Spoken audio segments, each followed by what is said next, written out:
Hello student, आज का जो अपना टॉपिक है वो है work of sea wave and coastal landform, यानी कि समुद्री तरंगों के कार्य एवं स्थलाकृतियाँ। ठीक है, आज हम इस पार्ट में जानेंगे कि समुद्री तरंग क्या होती है और उसकी संरचना के बारे में, और कौन सी समुद्री तरंगें जो कि अपना तटों को काटती छाटती रहती है। तो जैसे कि चित्र में दिखाया गया किस प्रकार समुद्र के अंदर विभिन्न प्रकार की लहरें या तरंगें पैदा होती है विभिन्न कारणों से।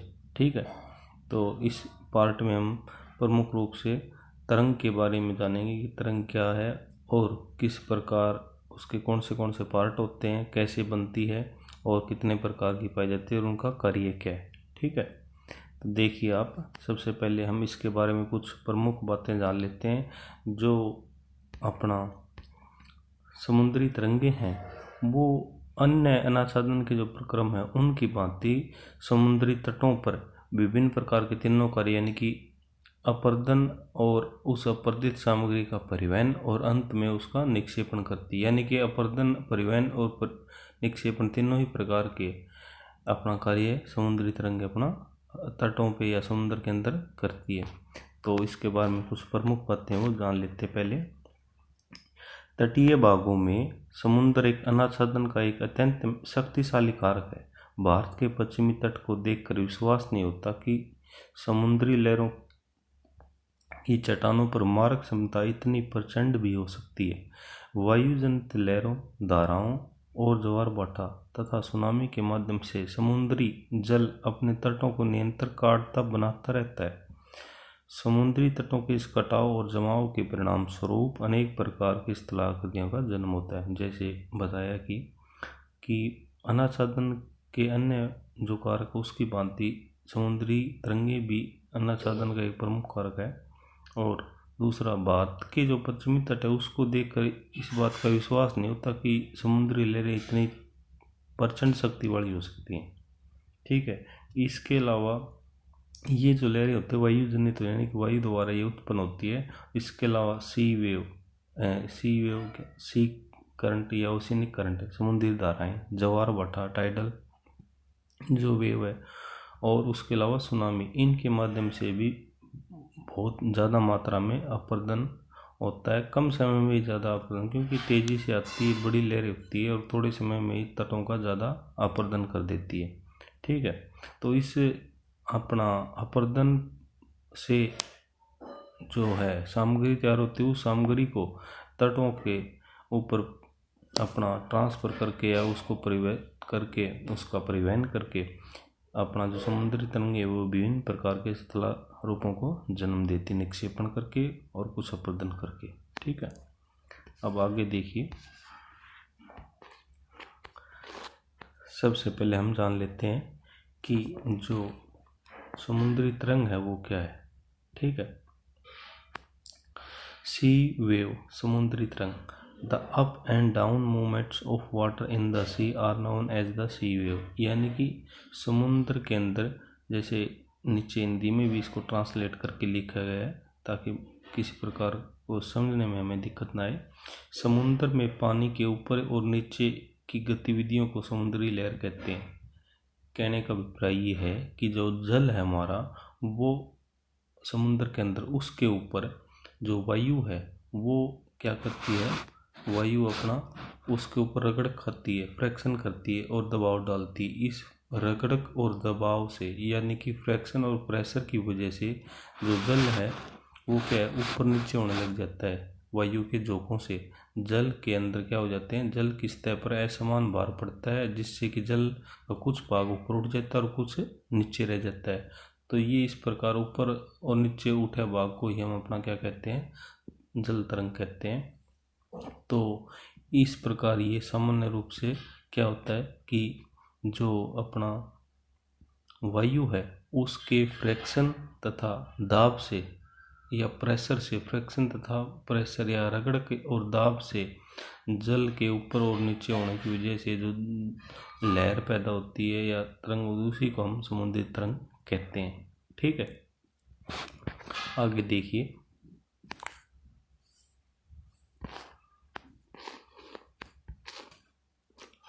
Structure of sea wave, structure of sea wave यानी कि जो हमारी तरंग है उसकी किस प्रकार संरचना होती है, उसके कौन से पार्ट हैं, ठीक है, उसके बारे में बताया गया है।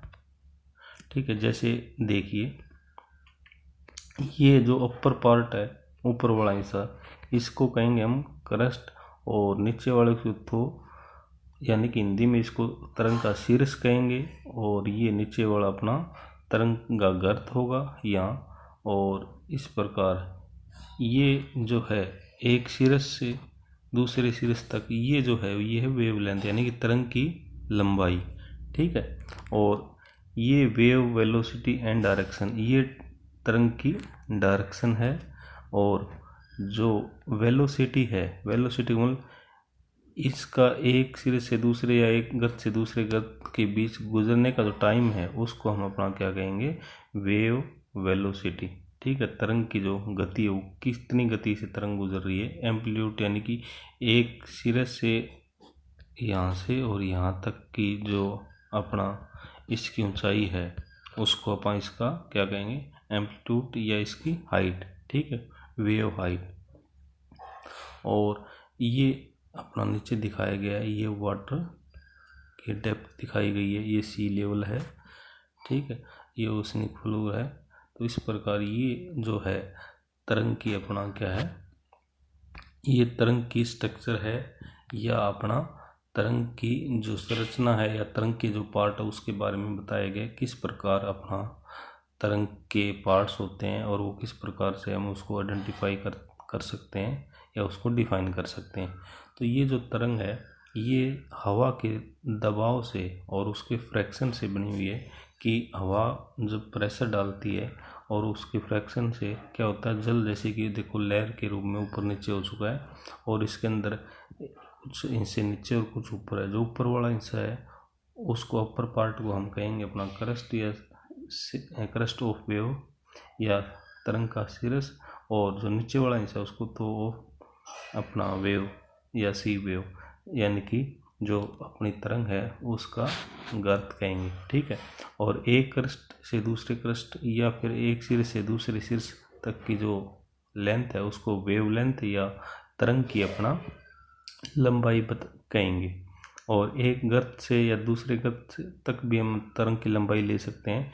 एक शीर्ष से दूसरे गर्त तक जो हाइट होती है वो अपना हाइट ऑफ द वेवलेंथ कहलाती है। ठीक है, और इसके अलावा अपना कुछ बातें और भी इससे जुड़ी हुई, जैसे कि अपना जो वेलोसिटी है, वो वेलोसिटी क्या होती है कि लहर आगे बढ़ने की गति को लहर वेग या लहर या वेव वेलोसिटी कहते हैं। एक निश्चित स्थान से दो क्रमिक शीर्षों या गर्तों यानी कि या तो दो शीर्षों या दो फिर गर्तों के गुजरने के समय को लहर अवधि या वेव पीरियड कहा जाता है। ठीक है, और जल स्तर पर वह विस्तार जिस पर पवन बहकर लहरें उत्पन्न करती है उसे वातोर्मी क्षेत्र या फेच कहा जाता है। क्या कहा जाता है, फेच। यानी कि देखिए ये जो क्षेत्र है जिसके ऊपर तरंग ने क्या किया, वायु ने क्या किया, इसके ऊपर प्रेशर डाला, इसको फ्रैक्शन पैदा किया या फ्रैक्शन पैदा हुआ, इसकी वजह से जल ऊपर नीचे हो गया और क्या पैदा होगी, लहर या अपना वेव पैदा होगी। तो इस क्षेत्र को क्या कहेंगे, फेच कहेंगे ये। ठीक है, इसको हिंदी में कहेंगे वातोर्मी क्षेत्र। क्या कहेंगे, वातोर्मी, यानी कि एक ऐसा क्षेत्र जिसके ऊपर अपना क्या करती है, जिसके ऊपर वायु अपना चल के उसके ऊपर फ्रैक्शन पैदा करके दबाव डाल के अपना विभिन्न प्रकार की लहरों को जन्म देती है, उसको वातोर्मी क्षेत्र या फिर अपना क्या कहेंगे, फेच कहेंगे। ठीक है, तो इस प्रकार ये है अपना स्ट्रक्चर ऑफ सी वेव, यानी कि जो हमारी तरंग है उसकी विभिन्न प्रकार की स्ट्रक्चर या फिर अपना उसके पार्ट्स। ठीक है, आगे देखिए, सी वेव आगे है जो विभिन्न प्रकार की जो तरंगें होती है उनके बारे में बताया कि कौन सी और कैसे वो बनती है। तो सबसे पहली है अपना वेव ऑफ ऑसिलेशन, यानी कि दोलायमान लहरें या तरंगे। ठीक है, ये प्रमुख रूप से क्या होती है कि जैसे circular path of particles due to oscillations from the passing wave of oscillation. क्या बताया कि जैसे कि अपना इसको सामान्य शब्दों में समझते हैं, जैसे ये जो लहरें हैं वो प्रमुख रूप से उस क्षेत्र में पैदा होती है जहाँ पे समुद्र गहरा होता है, और इनमें जो जल की गति होती है वो क्या होती है, वक्राकार होती है, वक्राकार। ठीक है, जल की गति शीर्ष पर आगे की ओर बढ़ती है, और अगर भाग में क्या होता है, अगर भाग में ऊपर की ओर और गर्त में पीछे की ओर तथा पृष्ठ भाग में नीचे की ओर होती है, तथा सैद्धांतिक रूप से दोलन लहरें स्थिर होती है, लेकिन पवन के वेग के साथ ये अल्प गति से निश्चित ही आगे बढ़ती है। तो इस प्रकार ये होती है अपना वेव ऑसिलेशन। यानी कि जैसे कि बताया कि इसमें जो अपना इनकी जो शेप होती है वो वक्राकार होती है, और जल की जो गति शीर्ष भाग पर आगे की ओर होती है। जल की जो गति होती है वो शीर्ष भाग में होती है, यानी कि जो इसका क्रस्ट होता है उसकी साइड। ठीक है, तो इसमें भी स्ट्रक्चर को भी साथ में समझाया गया है किस प्रकार से स्ट्रक्चर है वेव की। ठीक है, तो इस प्रकार से ये वेव कहलाती है आपकी ऑसिलेशन वेव, जो कि गहरे समुद्रों में बनती है। इसके साथ एक इसका दूसरा पार्ट भी है, ये थोड़ा अलग प्रकार की है, वेव ऑफ ट्रांजिशन।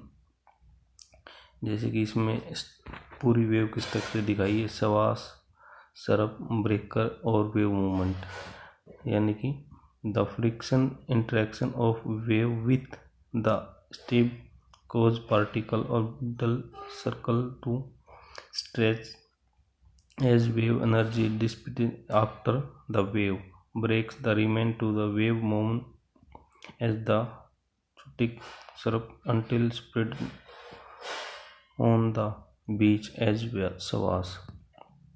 क्या बताया, जैसे कि ये सामान्य तौर पे क्या होता है, अपना स्थानांतरी वेव ऑफ द ट्रांसलेशन, इनको हम बताते हैं। तो इस प्रकार से इसमें पूरी की पूरी स्ट्रक्चर को समझाया गया है, जैसे सवास है, सरफ है, ब्रेकर कैसे बनता है, और वेव की मोमेंट किधर है, और ये आपका बेस लेवल है। ये दोनों मिलती जुलती होते हैं, ऊपर वाली और ये नीचे वाली दोनों, लेकिन थोड़ा इनमें फर्क पाया जाता है। तो ये विभिन्न प्रकार की वेव हम देख सकते हैं अपना समुद्रों के अंदर। नेक्स्ट जो है वो बताइए सवास और बैकवास। यानी कि सवास क्या होता है, जैसे movement of water up the beach, ऊपर की तरफ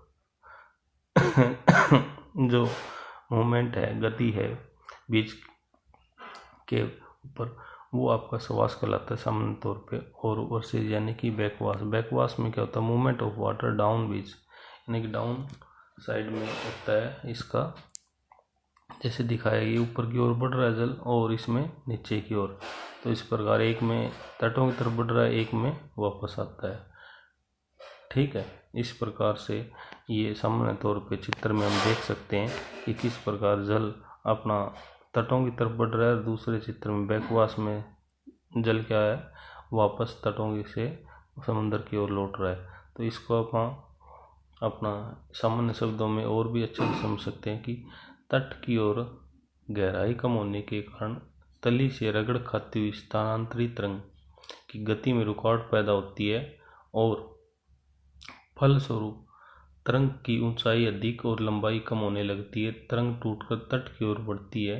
इसको क्या कहते हैं, इसको सवास कहते हैं, जैसे ये दिखा रखा है पहले चित्र में। और बैकवास क्या होता है, तट से टकराकर जल पीछे की ओर लौटता है, लेकिन तट की ओर जाने वाली तरंग के नीचे वापस हो रहा होता है। इसे अध प्रवाह या बैकवास कहा जाता है। ठीक है, यानी कि जब तटों की ओर जल बढ़ता है लहर के रूप में उसको सवास, और जब तट से टकराकर वापस लौट रहा होता है नीचे तो उसको बैकवास, और या हिंदी में अध प्रवाह कहते हैं। ठीक है, जैसा हम चित्र में देख सकते हैं। देखिए, ये जो जल है ये अपना किनारों की तरफ बढ़ रहा है और अपना ऊपर की ओर होते हुए, और ये जो जल है ये टकरा करके वापस क्या हो रहा है, अपना समंदर के अंदर की ओर लौट रहा है। तो ये सवास होगा आपका, और ये जो है ये आपका बैकवास, यानी कि वापस बैक आ रही है जल। तो इस प्रकार से ये तरंग के दो रूप हैं कि तट की ओर और तट से वापस समंदर की ओर। तो ये हम देख सकते हैं दो प्रकार, ये हो गया अपना तरंग हो गया। देखिए आगे,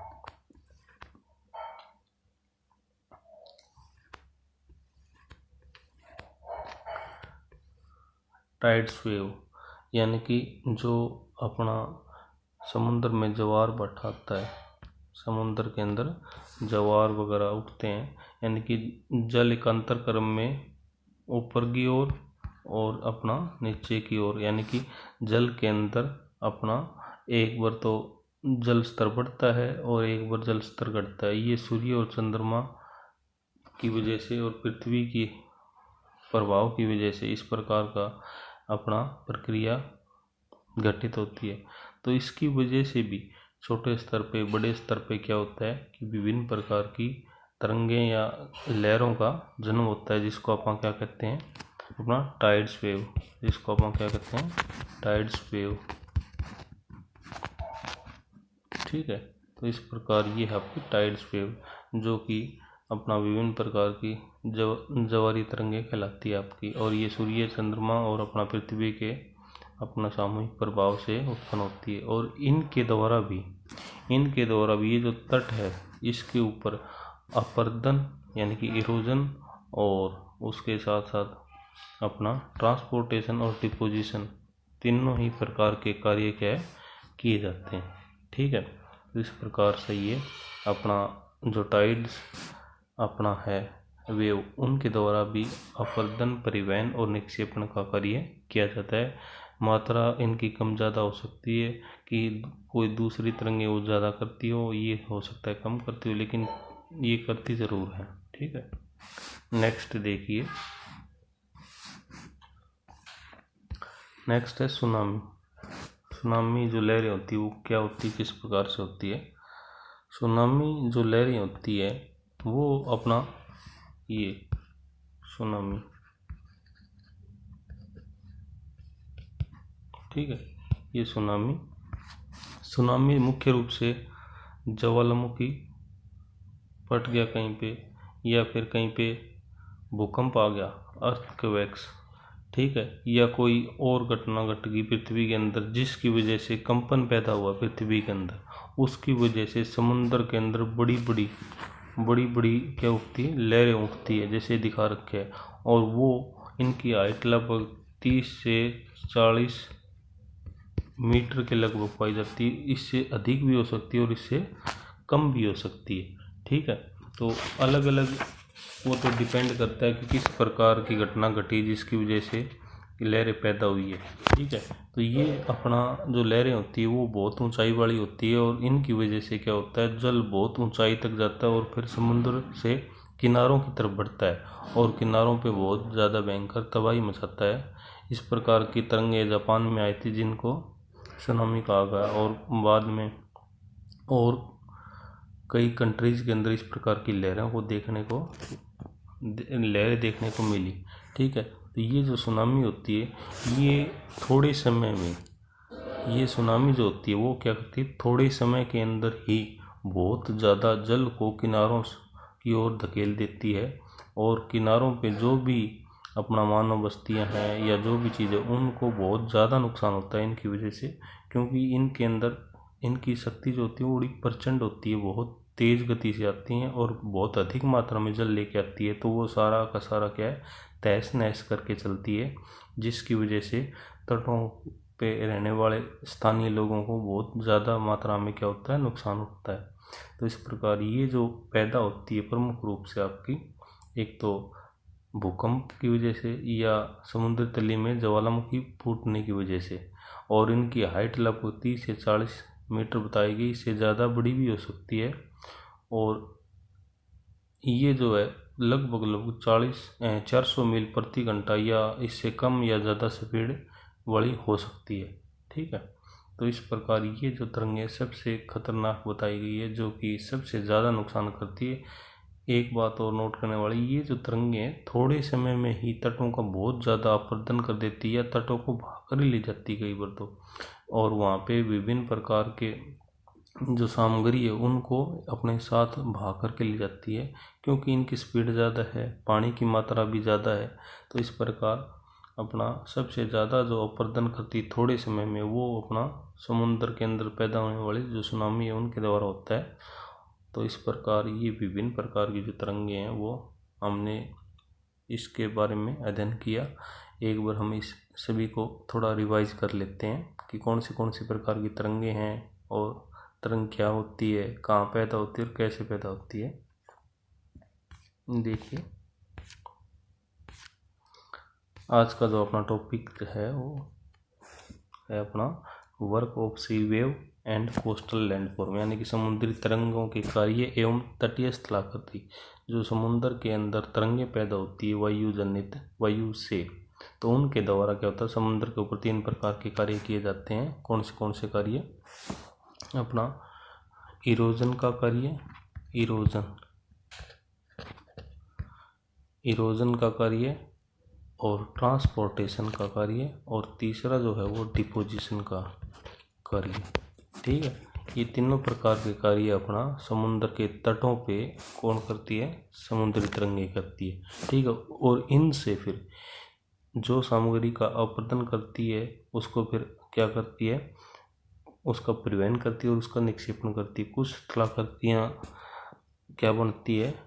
इरोजन से बनती है, और कुछ अपना डिपोजन से बनती। तो विभिन्न प्रकार की स्थलाकृतियों का जन्म होता है किसकी वजह से? समुद्री तरंगों की वजह से। तो इस प्रकार समुद्री तरंगें वो भी डेनुडेशन या अनाच्छादन का एक प्रमुख प्रक्रम है, जो कि विभिन्न प्रकार के तीनों कार्य इरोजन, ट्रांसपोर्टेशन और डिपोजिशन का कार्य करता है। ठीक है, नेक्स्ट देखिए, जैसे बताया कि इंट्रोडक्शन में या प्रमुख बातों में कि जो समुद्री तरंगें वो भारतीय पश्चिमी तट पर बहुत ज़्यादा अपना अपरदन करती है, और इस प्रकार इससे क्या होता है कि विभिन्न प्रकार के स्थल रूपों का जन्म होता है। ठीक है, और सी वेव क्या होता है? सी वेव या समुद्री तरंग, the up and down movements of water in the sea wave in the sea are known as the sea wave, यानी कि जल का ऊपर नीचे होना और है वो ही क्या कहलाता है? समुद्री लहर या तरंग कहलाता है। ये किस वजह से होता है? ये अपना जल के ऊपर नीचे की होने की प्रक्रिया वो वायु की वजह से। जैसे देखिए, ये कोई वाटर एरिया है और इसके अंदर जल ऊपर नीचे हो रहा है। ये कैसे हुआ? क्योंकि वायु है वो इसने हवा पानी को क्या कर दिया? दबाया, यानी कि इसको प्रेशर और फ्रैक्शन, प्रेशर एंड फ्रैक्शन, यानी कि दबाव और अपना इसके ऊपर घर्षण पैदा हुआ, तो जिसकी वजह से जल ऊपर नीचे हुआ। इसी को क्या कह दिया? इसको तरंग कह दिया। ये तरंग का शीर्ष है, ये तरंग का गर्त है, और ये तरंग की लेंथ है, और ये तरंग की जो क्या है? हाइट है। ठीक है, तो इस प्रकार से ये तरंग की स्ट्रक्चर बताई हमने। आगे है वेव स्ट्रक्चर। ये देखिए, ये वेव स्ट्रक्चर है, ये वेव लेंथ है यहाँ से यहाँ तक, ये क्रस्ट है, ये नीचे वाला भाग तो कहलाता है, ये हाइट होती है एक क्रस्ट से दूसरे थ्रो तक। ठीक है, तो इस प्रकार ये स्ट्रक्चर होती है। ये विभिन्न प्रकार की वेव ऑसिलेशन और वेव ऑफ ट्रांजिशन और सवास एंड बैकवास, यानी कि जल का किनारों की तरफ बढ़ना सवास और वापस लौट के आता तो बैकवास सामान्य शब्दों में।